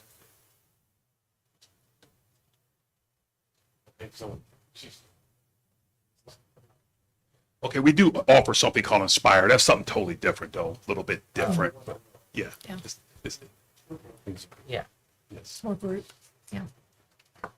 Okay, thank you. thank you. You have a motion? I move that we enter into a one-year extension of the contract with Mentors Care dated August 1st, 2023, for them to provide the program. And the program has been added to the Red Oak High School Campus Improvement Plan and will be monitored throughout the year by the Campus Improvement Committee and Red Oak High School principal. Second. Motion by Ms. Peterson, a second by Mr. Sebring. All in favor, say aye. Aye. Any opposed, same sign. Motion passes 7-0. It is interesting that even some of the hardest kids, they do care what mama thinks and wants to see them do good. Consideration and approval of TASB legal or local policy update 120. So this was held over from the last session, last board meeting. Do you have any questions?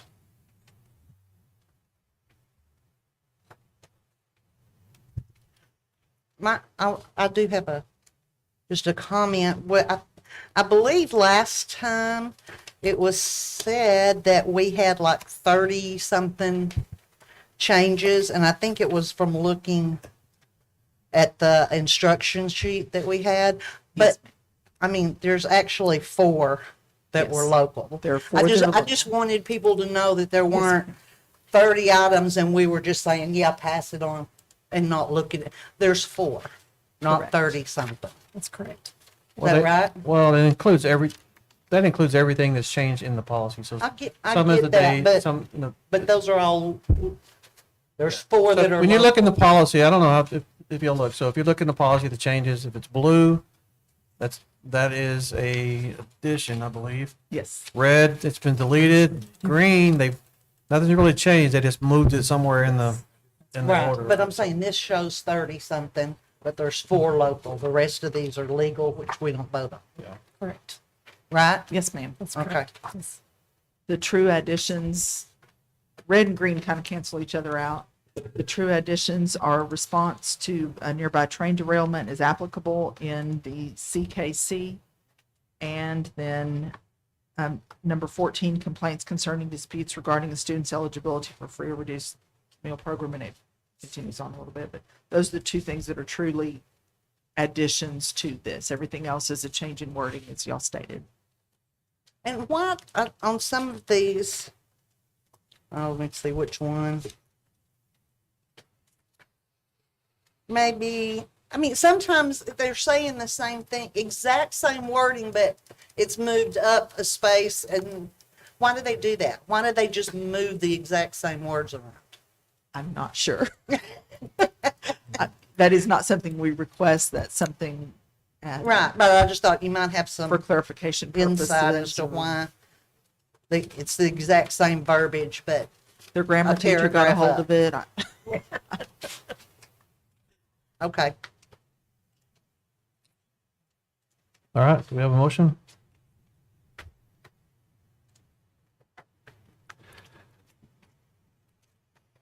I move that the board add, revise, and delete local policies as recommended by TASB Policies Service and according to the instruction sheet for TASB Localized Policy Manual Update 120. Second. We have a motion by Mr. Sebring, second by Ms. Peterson. All in favor, say aye. Aye. Any opposed, same sign. I don't support TASB telling us how to run our business. All right. Motion passes 6-1. Thank you. That concludes our action items for tonight. We will move into closed session. The time is 8:54 p.m. We'll adjourn the closed session pursuant to multiple Texas government codes as listed on the agenda.